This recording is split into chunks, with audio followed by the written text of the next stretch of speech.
Kintsugi Heroes acknowledges funding and was made possible with support from the Community Broadcasting Foundation. Find out more at cbf.org.au.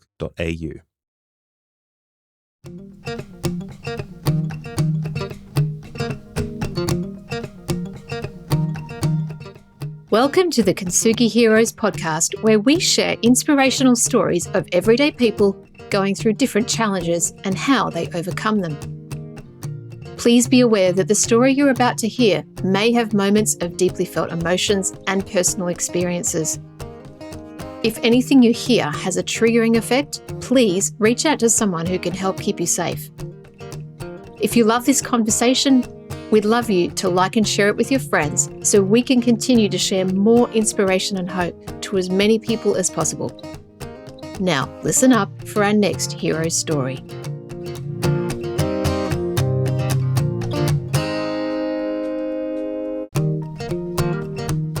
Today, we're sharing the inspiring story of Justan Singh. He's been in a tough battle with Crohn's disease and other health challenges since he was a baby.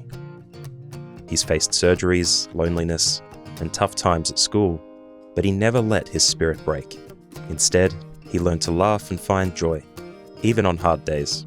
This week, John Millam dives into Justan's life, where he turns his struggles into strength and shows us all how to shine through the tough times. Enjoy this one with Justan Singh.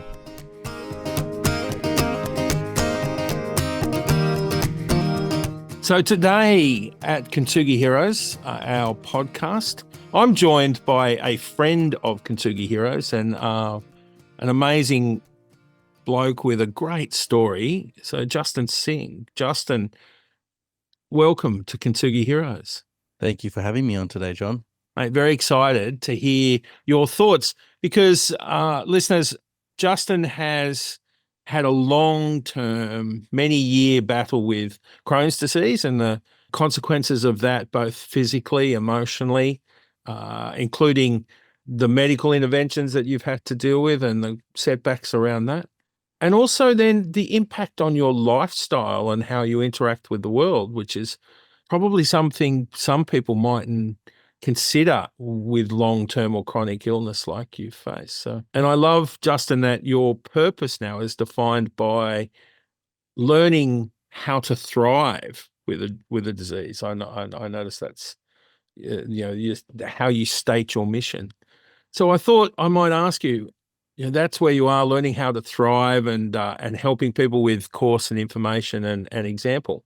How did the disease come on? How did you get there? Yeah, absolutely. So I was born, and then when I was 1 year old, then I got the disease. So that's how I got there. I was just kind of born with it, but not really. Yeah, I don't think it's genetic. I think there was a lot of factors and things like that. I did grow up in a very loving household, but unfortunately, my mum was very like a germaphobe, so there was a lot of stigma around pooping, and I do remember when I was younger feeling very guilty for going to the toilet. Not 1 year old, but like when I was like I think about 3, 4, 5, and I was in those stages, and I used to hold in my poop and things like that because I was very scared of going. And I remember my dad actually telling me a story, and he said that my mum never used to change my nappies, but my dad did. So so like, and he was working, right? So I have a feeling maybe something, I always like to think of things holistically, Yep. and Yep. so I think, innately when you're a child, you're craving your parents' approval, and you'll do anything to appease them, and I think maybe what I did was I internalized that and was like, okay, I'm gonna hold this in, but it's kind of like, you hold anything in. If you hold a fart, you can turn into a shart. Yeah, no, it's and you can imagine you're not just holding, adjusting yourself physically to please your mum. You're actually there's that whole emotional and long-term view of how body functions.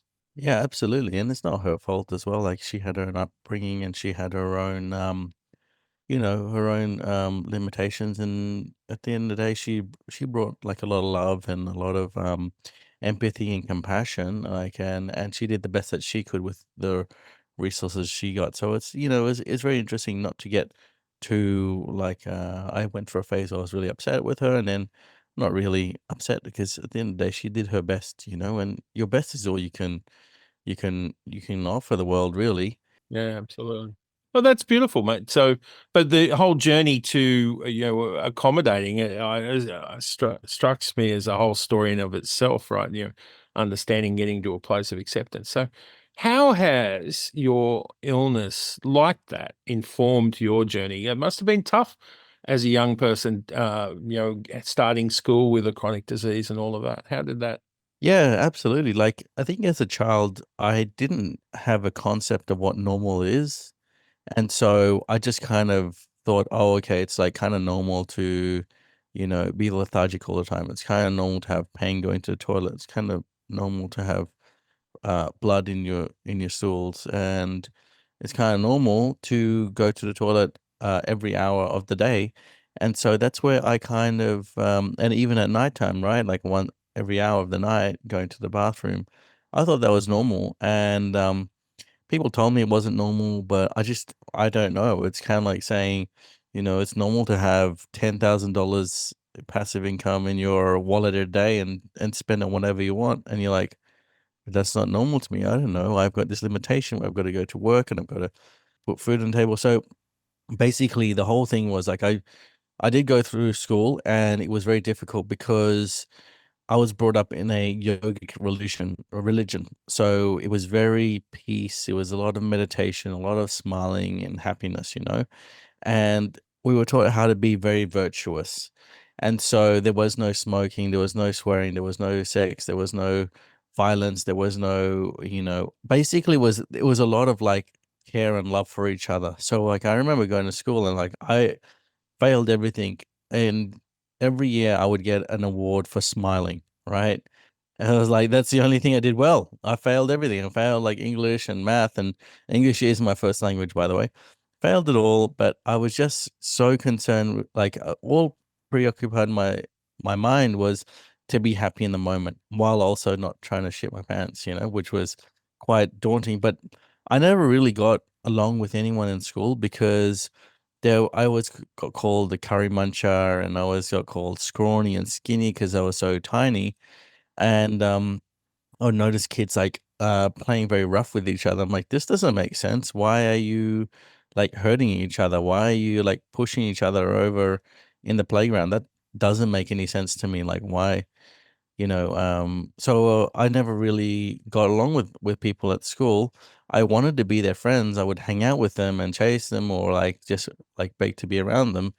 But really, like they didn't want to spend time with me, and it was this big disparity. And I remember in school also, like sometimes I smelled like poop because I had poop in my underwear, right? Because I was scared of going to the toilet. Had this big fear of using the school toilet and my own poop, and I only felt safe going to a corner and then like, holding it in. That's what I kind of grew up with. And so basically I was in and out of hospital since the age of 8 because I was put on some type of medication that kind of it just set off a whole domino effect of other symptoms that kind of, created a lot of unbalance in my life. So my schooling life was very unbalanced. I'm there in school, struggling to wake up, struggling to get into school, struggling to like get by and do all the math and do all and even pass, and then come towards the end of the year the pressures is too much, and I end up getting very sick at nighttime where I'm like kind of I've got a lot of stomach pain, and then I'm being rushed to hospital at 10 p.m. at night, and sitting at with me children's hospital in the waiting room, doubled over in pain, just wanting it to go away, and then being admitted, going in for an emergency operation. And then once we're in the emergency operation, just waking up, and then that being my life of like, okay, now I'm trying to like, the new challenge is how do I swallow this medication when I don't want to? How do I change the bandages when they've done the operations and it hurts like anything? And I spent a lot of time alone when I was younger. So this was not once, but this was nearly every single year of my whole entire growing up from, from 8 to like 20.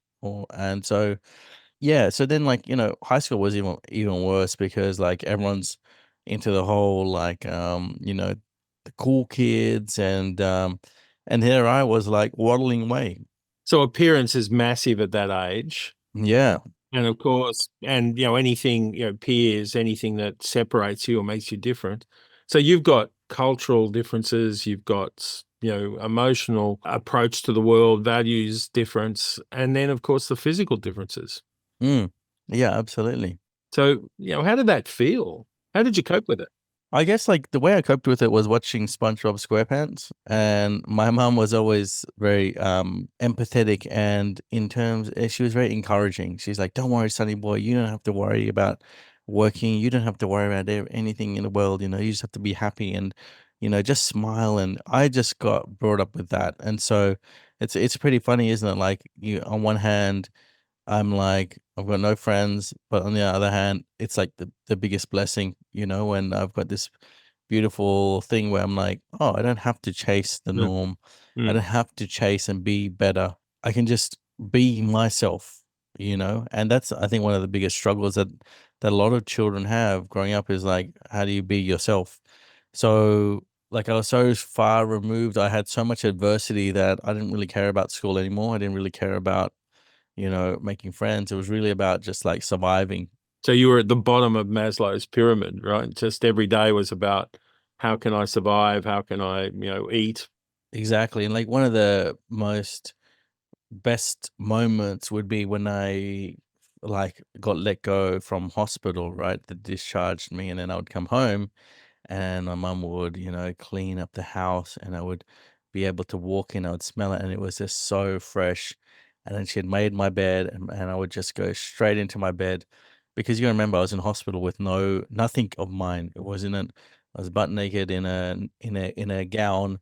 I didn't even have I think I had my own shoes, but that's pretty much it. And so I finally had it's kind of like a prisoner, right? But I had my own bed. I could like lay down, sleep. I'm not being disturbed by all these beeping alarms of, hospital things, and, being connected up, and every 3 hours at nighttime, someone coming in and waking you up and checking your blood pressure, and, not really having your own sleep schedule, and no privacy too. You got people screaming and vomiting all through the night. So that was one of the best moments, is coming home, and then she would make me fresh hot chips, and then homemade chips, and then I'd watch some SpongeBob SquarePants or Everybody Loves Raymond or something silly. And So those moments were enough for you to get through? yeah, yeah, I think so. I think like my motto is like always find a way to laugh. If you can always find a way to laugh, and that's all that matters, right? It's very hard in these days because you're balanced between two. You're like, do I thrive in my career and push and go try and keep up with everyone, or do I be joyful and happy? And often there's this trade off, like how I'm now trading. Do I be happy, enjoying myself, or perform? And then so there's a thing that I'm working on at the moment, is figuring out how to have fun working and enjoying yourself and be super productive and laugh while making a lot of money. And money is just a translation of value. So knowing that I can bring a lot of value to an organization or a person, through my joy and laughter and the things I naturally create is the best thing. Because the other side is like the overthinking. The overthinking is what debilitates us, especially with you got a chronic illness, right? And you're at work and you're thinking like, I've just got this job on the limb, or like I've had to like figure out how do I explain my absences in my resume. I've got this job. I don't want to make it look like I'm incapable, right? I'm scared of like breaking the news to my new bosses or my current bosses because I don't want to be judged. And also, I don't want to fall behind. So then people start trading. They're like, okay, high pressure situation because, since 2000, everything's production has doubled, right? The need for consumption has doubled, but the work like the roles in companies have halved. So where you used to have like a big, website team, for example, and there would be 3 or 4 people doing website work. Now there's one, and I've seen the transition too, and it's very hard because the new person comes in who has a disability is now walking into this political situation where before there may be 2 people working in that one position. Now it's just them, and then so they're like, okay, how do I balance my health? I've been in this position a lot myself, but like it's like it's this trade off, and what I see happen a lot is that people have no choice but to push themselves to perform, and then they get sick, and then they push themselves again and get sick. It's this cycle that keeps going on. It doesn't have to be that way. So what I'm doing at the moment is formulating, putting that into a book on like how to thrive in the workplace, because realistically, like, there's multiple ways of working, but the main way is to not focus on, like, do your best is your best, and flow and come from love instead of like overthinking. That's fascinating, right? You're kind of talking about boundaries, but boundaries that are reinforced by an internal source rather than an external one. So, feeling confident and feeling supported enough. Absolutely. And the reason why, like, I've been thinking about this for a long time. This word boundaries has come into existence in the last 5 to 10 years. It wasn't there before, right? And so I noticed why boundaries were really like weren't so important back in the days, because people had their own autonomy. So people had their own space. You could be a child and you could finish school and then spend all day in the park reading, playing, like playing with sticks and stuff like that, or riding a bike, and then come home and you have no responsibility. So you've got that breathing room. But our breathing room has reduced so much, where it's like in the last 10 years, 5 years, like we are literally on top of each other, so that what happens is we don't have that breathing room. When we don't have that breathing room, what happens is it causes us to not thrive. And so then people create these things called boundaries, and the boundaries are seen as like, they come with this very like harshness behind it. It's like, this is my boundary. Do not push my boundary. So I had this realization is boundaries are there because their main objective is to create harmony so you can thrive and be happy. You know, that's the only reason why you have boundaries, because you're like, hey, look, so if you're hanging out with a friend, right? And you go like, okay, you're hanging with a friend and they always say like, moaning and complaining about something, and they're not changing the situation. And then they're being like, say, late all the time, when you are like, you're always on time because you've put down what you've done. Then what happens is you end up hanging out with them. And then after that, you feel so drained because you're like, man, like, why wasn't this person early? This, and they've been moaning about these situations. Now I feel really icky. And now you have to spend like 5 to 10 hours trying to get rid of that icky feeling, right? And then then what you realize is like, okay, what happened was there were things that I didn't like that were happening that made me feel upset. Now so those are like boundaries. So you're like, oh man, that was a boundary that was crossed. I didn't know. So it's like, what are the boundaries that make me feel really good? Or what's my criteria or manual for thriving? People don't really talk about that. Like, I've got a manual, a Word document I can hand to my friends, and I say, if you want to get the best out of me, these are the opposite of the boundaries, but these are the things that make me thrive. And when you do these things, and these things help me become a 10 out of 10, So on one hand, people these days are walking around like they're like red flags. Don't do this, don't do that. And so there's all this focus on on the don't list.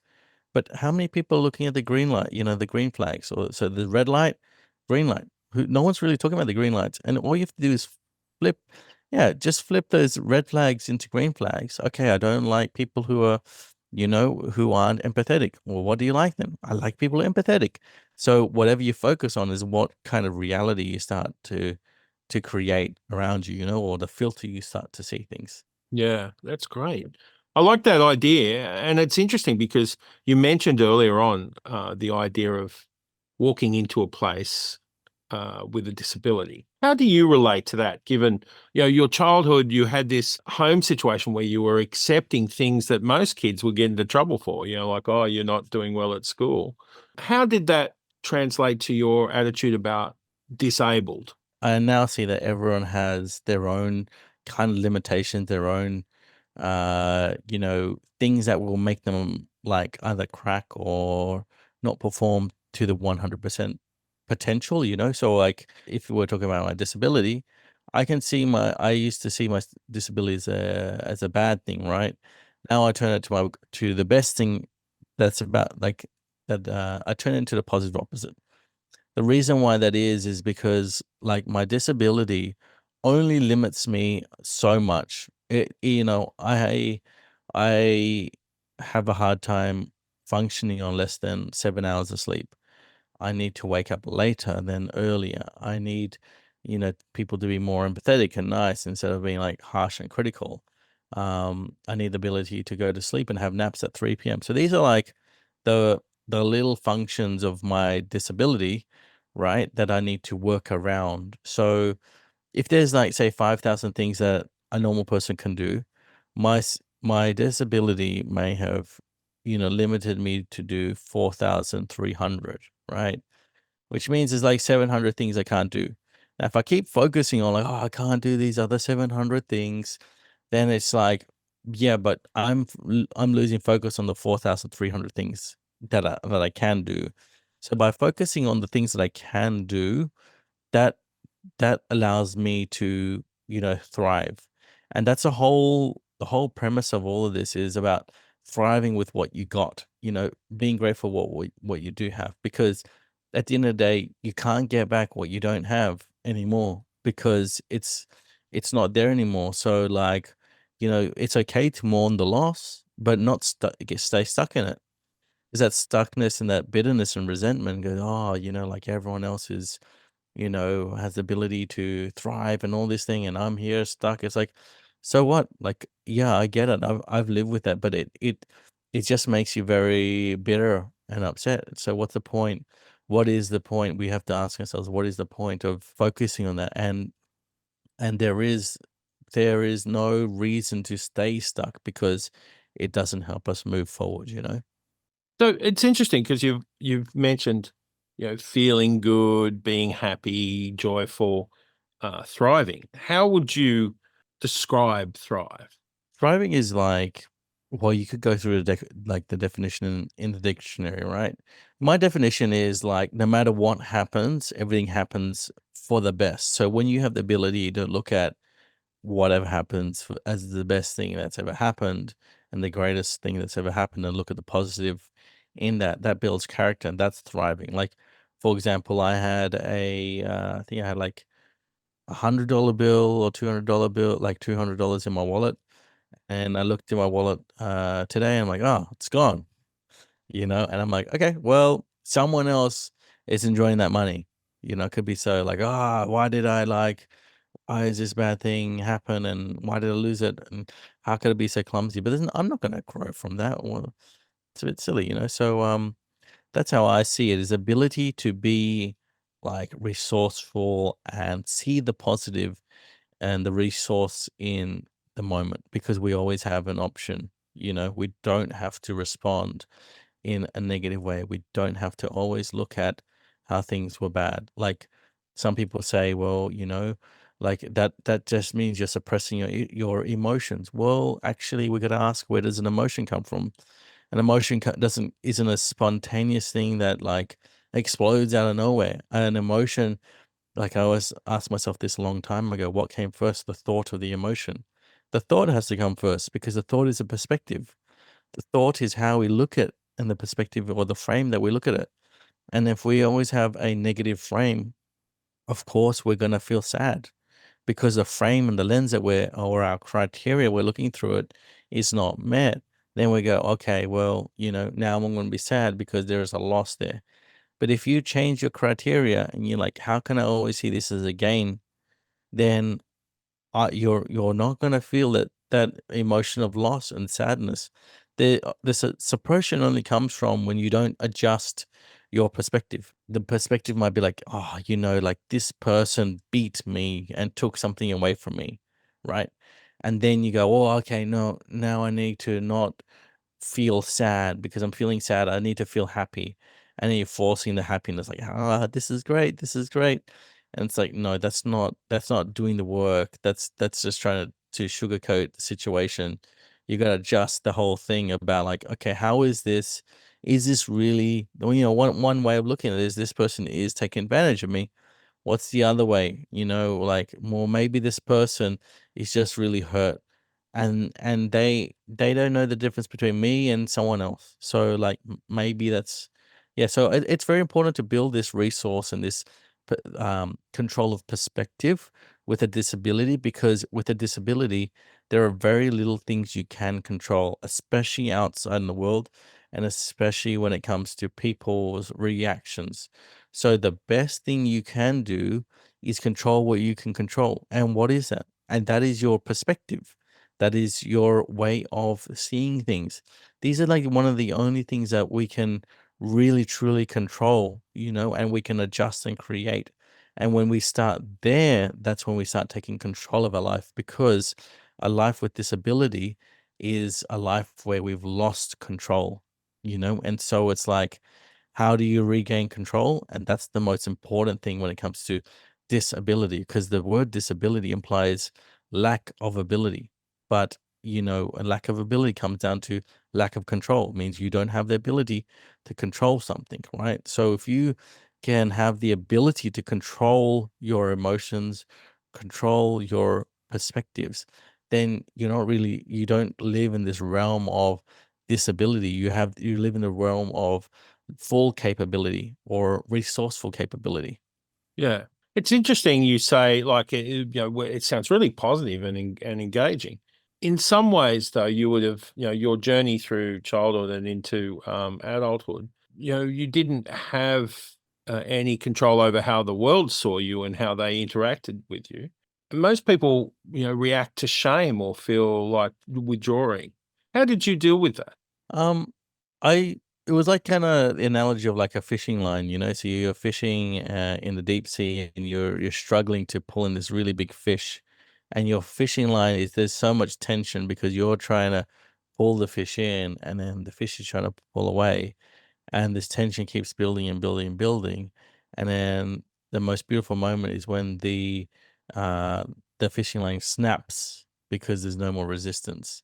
There's pure acceptance. You're not trying to make things any different. And so that was very similar for me, because in the world that I lived in, like I felt like I was constantly not appreciated for who I am. And I felt like I was a curry much. I was disabled. I was like, had all these stigmas and all this stuff. And I did my best not to be that. So people would call me a coconut because I would act white, so they would be like, oh, you're like a, coconut. You're brown on the outside, white on the inside. And then I did my best to like straighten my hair when I had really curly hair. And I did my best to, mask my disability and not talk about it because I saw it as a really bad thing about me. But then I started to flip it on its head, and I was like, this is the most sexiest and best thing about me. And in through that process, I was like, I can either keep running away from having Crohn's. I could run away from having a colostomy bag, at the age of 20. I could run away from being an Indian, but why? There's no point trying to run away. And so I said, you know what? I am who I am, I might as well accept and love me the way I am.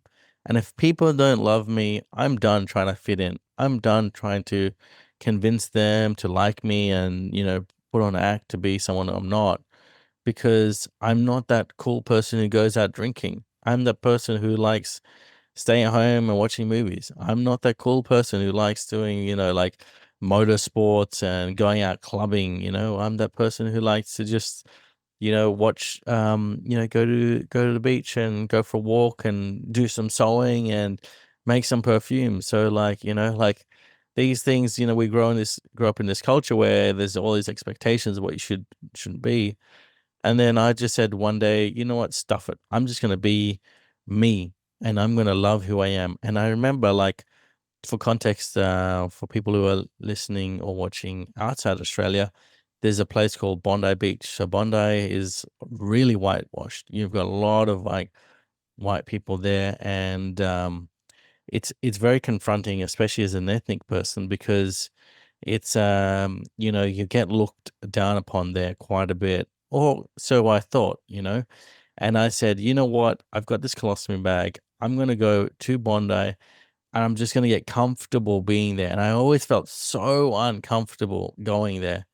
And I felt like I'm ashamed. I'm like this Indian. I've got a colostomy bag, whatever. Like, who am I? And I just remember putting my headphones on and walking down the beach. And I just remember people watching me and looking at me. I'm like, oh my God, this is really bad. And then I was like, okay, they looked at me, but they've kind of, nothing's happened. It's like 10 seconds. They looked at me and that was it. Okay. And I looked back and that person was just like, now on to the next thing. I'm like, oh, okay. So like I was worried about all of that for him to just like look away. And then I said, okay. So I built up the courage and I still felt a little bit awkward. I felt very awkward going to Bondi. And then I started to go, okay, I'm going to go there and I'm going to walk along the beach with my shirt off and my colostomy bag out. And I put my headphones in. I focused on the horizon and I was just putting my happy music on and walking. And I was walking. People looked at my colostomy bag and that was it. I'm like, wow, like I've just broken through the biggest barrier and beliefs I've ever had, And so this moment was like fantastic. Like nowadays I just go to Bondi. I just love it. I don't even think about being like an Indian because I looked around. I'm like, let me like put this into context, right? I was being teased by all the white people in school for being like a curry muncher, right? And then I just had to ask myself, no, being sexy is like being Indian is the sexiest thing, and everyone wants to be like me. That's why they were teasing me. It's like, how is this true? Well, every blonde girl wants to be tanned, And the most favorite thing that like these Aussies like eating is like chicken curry and vindaloo. And I was like, hang on a second. And then like all these like people were like doing yoga and they wanted to do like all the meditation and I'm like, they just want to be my culture. Actually, these guys want to be more like me. This doesn't make any sense. Like, what the heck? And then I just was like, you know what? I'm gonna be like hot chocolate here. Everyone's so bored of the vanilla that they like hot chocolate. And so there was other aspects where I wanted to prove a point and I was like, you know what, the sexiest thing about me is having a colostomy bag and I wanted to prove that as a point that it wouldn't affect women wanting to sleep with me because I knew people who had ended their life because they were afraid of having a colostomy bag. So what I did was I became the world's first stripper with a colostomy bag, right? So I did that, and when I jumped on stage, did the show in front of hundreds of girls, I just heard cheering and whistling, and I'm like, wow, okay, I've broken through a new mental barrier here. Like I didn't even realize this was a thing. And then I was like, I wonder if I can have a one night stand with a colostomy bag. And I did. And I remember like we got back to her house and she looked at my bag and I was like, she's like, what's that? I'm like, oh, I just had an operation like 10 years ago. Not 10 years, like a couple of years ago. And she's like, oh, okay. Does it hurt? I'm like, no, it doesn't hurt. It's okay. And then we just got to it. And I was like, wow, if I realized that I had more control of my own reality than I realized. So however I was seeing myself is what I was kind of preempting that people would treat me like. And then when I started to take control of it, I that's when I started to rewrite the script of my life because like you gotta understand, John, like I left school and I didn't know how to talk to anyone. I didn't know how to make any friends. I didn't even know how to talk to women. And I remember reading a book called Double Your Dating and it was like, you know, um, take one step at a time and recreate your story. So I created this new story, like, my gosh, like girls love talking to me, girls love talking to me. And I kept saying that to myself, but I had zero examples of a girl liking to talk to me.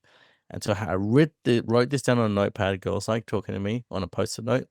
And then I went into the shops. I knew that the store attendants had to be nice. And I walked in, I was like, hello. The girl was like, hello, hi, happy like Sunday, or how are you today? How's your day? Can I help you with anything? I'm like, no, I'm okay. I'm just looking. And she's like, oh, that's all good. Well, you let me know if you ever need anything. I'm like, okay, I will.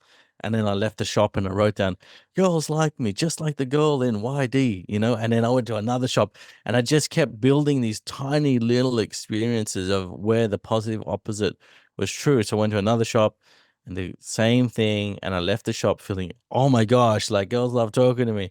So I made this delusional confidence, right? But it actually like was me painting and understanding and seeing reality through the lens that I wanted to experience it through, to the point where like, I fast forward, I've got a colostomy bag, and I'm and I'm dating around. I'm an ethnic person that most people don't want to be with, and or culturally what I was brought up to be. And then I've transformed this to the point where women are like, oh my God, your bag is so sexy.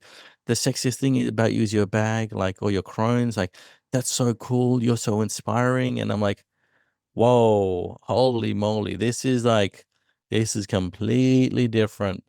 And that's what I really want to teach people. Like, I really want people to have that ability to do that, because it's such a freeing place where you don't have to feel like, you've got to be a different, like you've got to hide or convince people or not share yourself. The best thing about you is you as you are. And it's like, how do you glow and have the inner spark and fire so that you're around and people go, wow, I want to spend time with this guy or girl. Um, because what you are is inspiring. Who you are is amazing. It's Yeah, just absolutely. finding that out. Yeah. I love that idea. Of course, it's hard work. You got to work. Like I love that story where you started like, it's like, if you wanted to get huge in the gym, you'd start with small weights and then slowly build up over time, constantly putting the work in. I like going into a shop. I'd never thought about that. Right, going into a shop and having a conversation with someone who kind of has to talk to you, Yeah. but, then finding the positives out of that experience and then putting that into your affirmations. That's really awesome. Yeah, absolutely. Yeah. So, and of course, so Marcus Aurelius, the famous Stoic, talks about choosing not to be harmed, because you won't be harmed if you choose not to be harmed. And if you don't feel harmed, you haven't been harmed. So, do you think all of that negativity and discrimination and bullying and all of the energy of not conforming, do you think that harmed you and then you were able to reframe that? Is that an experience you think has happened, or were you able to just transform that experience into something else? I think I sort of like zoomed out a little bit and I looked at like, okay, like this person's upset me. And I just was more about like efficiency. What's the most efficient way that you can see the situation, right? So like there's a lot of energy and work gone into like combating negative people, and no, I'm not negative, you're doing this bad thing and things like that. There's a lot of energy, there's a lot of waste, right? So really it's in your best interest to fast forward and be like, okay, what resources and how are we gonna like how is this gonna be the best thing that I can take away? Is being upset and feeling like I'm being discriminated about against gonna move me forward? No. Or how? Like, oh, I'm gonna get upset and angry, tell this person off. Most times people aren't even like aware that they're like what they're doing. And then even if they're doing it to you, they're not really doing it to you, because if you look into the eyes, and most of the times they won't look you straight in the eye. They'll be looking away, and you're like, well, you're not even angry at me. You're angry at someone else. So it takes a lot to like get someone to the point where they're really angry and backlashing against you. That's where I kind of was like, I kind of saw things like, well, do I want to take on other people's trauma? No, I don't really want to. It's not my trauma. They can have it.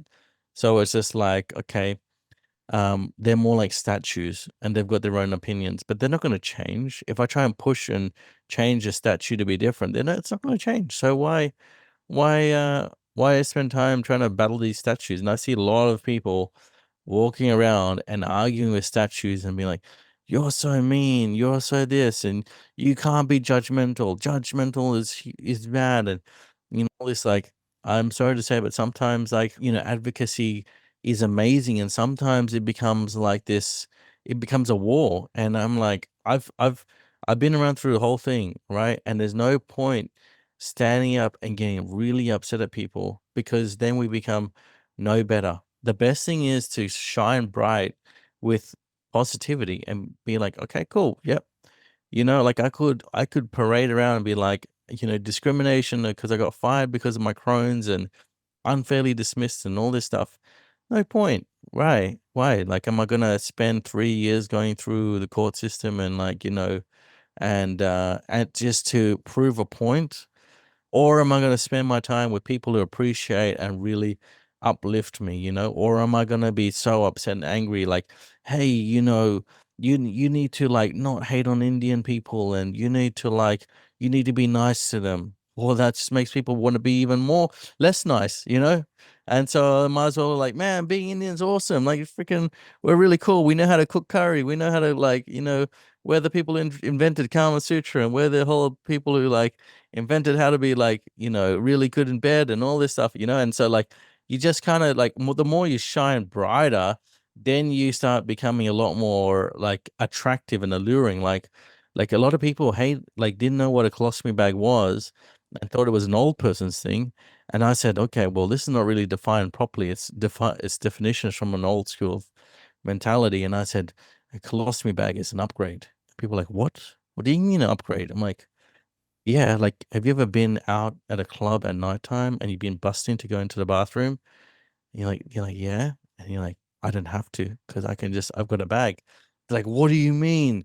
I'm like, man, like, how long do you spend on the toilet? They're like, I don't know, like 10, 15 minutes, maybe sometimes an hour. I'm like, I'm in and out of there in the bathroom in like 30 seconds. I'm in and out. I'm gone. And I'm like, do you fart? They're like, yeah. I'm like, I've never farted. I haven't farted in 10, 15 years. And they're like, what? I'm like, yeah, you fart? Like, that's so, that's, I feel sorry for you. I feel really sorry. So the gifts of the colostomy bag. It's the gifts, so that's the thing that really I'm really trying to not tell people to do, but be the role model. So that's why you don't see me like out there parading and being like, standing up. I'm like, go disability people. I'm not doing that. I'm saying, hey, we can shine. Here are my tools. Here are like what I use to thrive. You paint your own adventure. You evolve into your own superhero. Yeah, I love that. And it's particularly poignant because when you're asking for acceptance, not offering acceptance of the people who won't accept you seems to be counterproductive. Yes, exactly.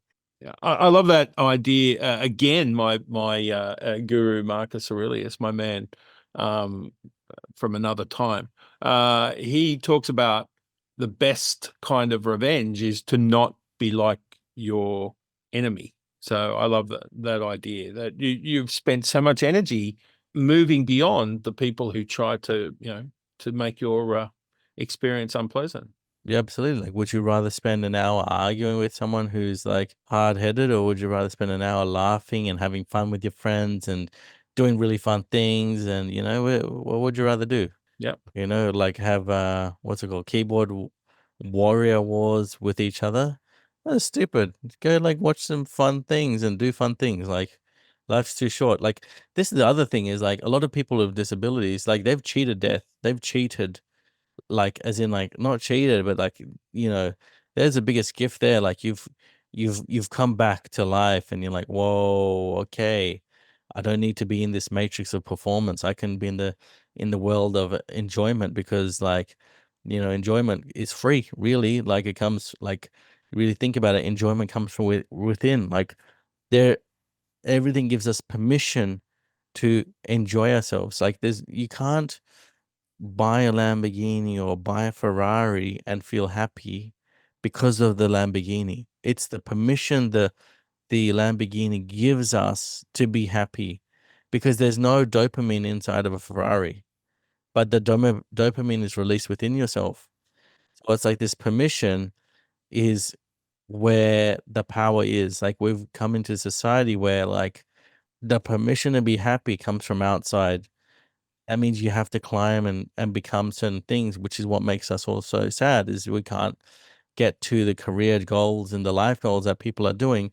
So we don't have the permission to make ourselves happy. We have to go and be a certain person. So when you realize that and you go, hang on a second, the whole thing is about me being happy, is you're telling me like I didn't need to climb all these things and I just need to be grateful and happy and I can unlock my own dopamine. Well, then that makes you a dangerous person, because You're not subservient to the whole culture of you need to climb your career, you need to do this, you need to do that in order to be happy. You're giving yourself permission to be happy. And that's what is very inspiring. People go, whoa, like you've got very little, but you're so happy with very little. I want to be like you because they'll say, my happiness is fleeting. I will get to a certain point and then be unhappy. But you're a person with a disability. You've got less than me. You've got less abilities, but you're more happy. Like, I want to be like that. That's powerful. Yeah, absolutely. Say, somebody who's disabled, has a particularly tough time dealing with the physical consequences of their circumstance, and of course they're sitting in a community that sometimes doesn't see them or doesn't help them in a way that's useful. How would you help them to find that power in themselves to stop outsourcing their happiness and take control? Yeah, it's a great question. So basically, it comes down to like making a list. So I'd ask them, sit down with them, get them to break down a list of what's their criteria in order to be happy. What do they need, and draw a line in the middle. What's outside and what's inside, and then just rule out the things that are outside that they can't control. So you have the role of what you can control and the role of what you can't control, and the separation. And there's so much liberation in making that separation. Like, well, okay, these are the things I can control, and by realizing that, that gives that person so much more happiness and so much more like ability, because it's like kind of looking at a cat and going, why aren't you barking? you know you can't control it, you can't control what it's going to do, but you can control yourself. So that's one thing that I would suggest is go inside and create your own. I'm sure you've all or may or may not have watched the movie Happy Gilmore, but that moment where I didn't watch it as a development opportunity, I must admit.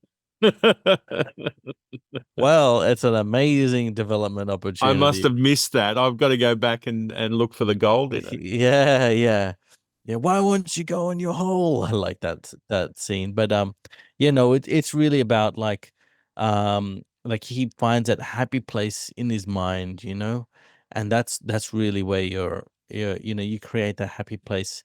And the other thing is like, yes, there is a lot of like that person would feel a lot of um like not be supported quite a lot, so and they would feel alone, if anything, because they don't have people around them. So it's like, okay, um maybe I need to shift my place or where I am to people who are like even just one person who's empathetic, or even one person that's like, understanding. Maybe I need to shift my circle. And then also doing the inner healing. And the inner healing is just a simple process of having that empathy and understanding. And so I did earlier talk about like, their perspective is what creates your emotion, but also it's really important for that person to feel understood and heard and let that emotion out, with non-judgment. So finding empathetic people to do that, and then recreating the boundaries, recreating perspectives, and all that stuff's going to make a massive difference. I'd ask you about what you think was the hardest thing you endured on your journey, and then what were the greatest triumphs you've had? The hardest thing was actually like rejecting myself. That was really hard. Well, it's just like there's so many things I didn't like about myself. That was really hard. Like how like looking in the mirror and you don't like who you are and you don't like where you're going and all that stuff. That's a really hard place to be, and it's not a really nice place to be. So that was one of the hardest things of the journey. The other hard thing was like taking medications when I didn't want to take medications. And the other hard thing was being diagnosed with a disability that I was destined to have, And so being told like there's no cure for this disability was really hard. And so that's what was really upsetting for myself and very hard to accept. But then once I realized actually I've got more power than I realized, because when you have a disability, you're told, this is incurable, you can't do anything and whatnot.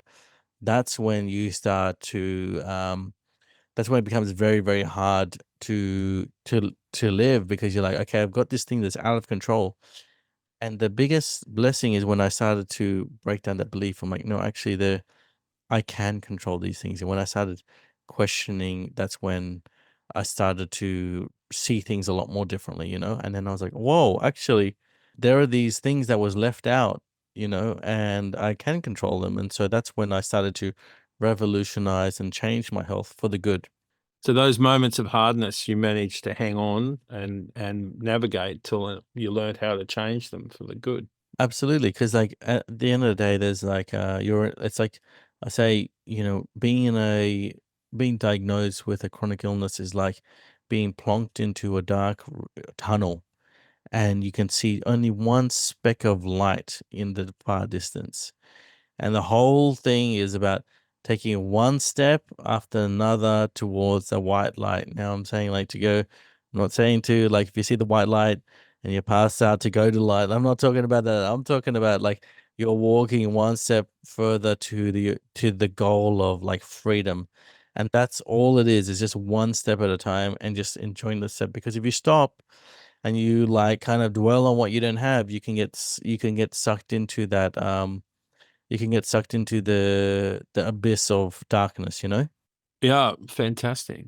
What would you like people out there to know? I would like them to know that you can have the best life ever. You can thrive with whatever you have, whichever situation you have. And it's just the price that you're willing to pay. And the price you're willing to pay isn't the price you think it is. It's the price of what you're willing to accept and what you're willing to change about yourself. Because ultimately, you can't change the world, but you can only change yourself and how you interact with the world. So if you change yourself, then you can change reality. And that's the most important thing is like asking yourself, are you willing to do what it takes to transform this disability into your biggest blessing? If you are, there are things that you've got to remove and you've got to let go of. And a lot of it is some of the hard truths that is very hard. Like we've built a lot of our personality upon, but that's what we have to give up in order to have a different result. Because if you want to have a different result, you've got to do a different thing. So, in order to transform it into your biggest blessing, you have to go through a different journey and let go of things. It's not a hard journey. It just means that we have to let go of one thing and take on another.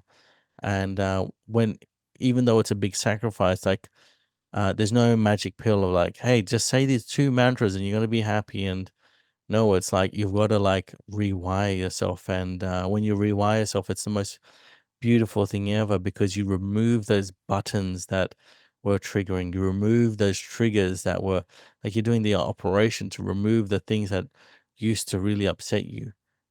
And those buttons that were used to upset you were the same buttons that you used to get a lot of secondary emotions like sympathy, empathy, compassion. You could say, hey, how dare you how dare you tell me and treat me like that? Don't you know I have a disability? It's like giving up all that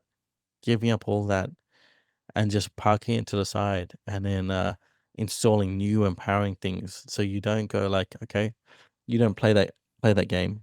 Some wonderful thoughts there, mate, and such richness, backed by an incredible journey that you've made. And I love the authenticity of your feeling that this is possible. I'm inspired by the fact that you know that it's possible to do this. So thank you very much for sharing that confidence. Thank you so much, mate, for being so generous with your journey, so brave to share stuff that's always challenging for some people to consider, listening to, physical stuff.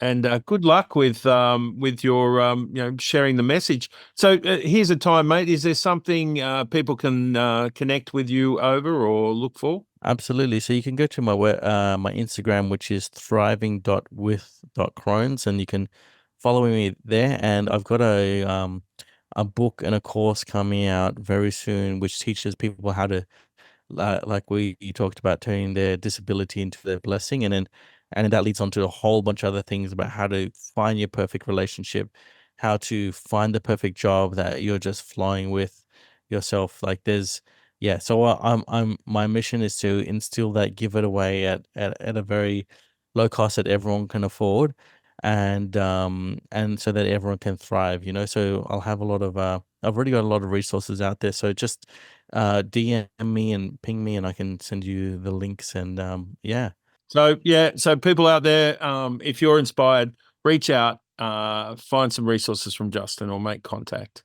Fantastic. Thank you so much for sharing, and all the best with the new book and course. And I think with, the whole dating and, thriving is another chapter sometime down the track. So I look forward to that too. Thank you so much, Sean. Thank you. We hope you've enjoyed this episode of Kintsugi Heroes. Please like and share the show to your friends so we can get this out to even more people. If you have a story you'd like to share with us, please reach out using the contact details below. And join us next week for our next hero's story. Until then, keep being you, and remember that we are all heroes in our own unique way.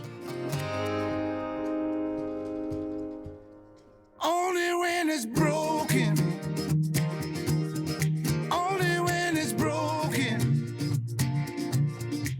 When it hits you in the middle of the night and the truth burns so bright. Only when it's broken. Only when it's broken. Take pride in those cries. It's only for tonight, and then you rise. Only when you're broken. Only when you're broken. Only when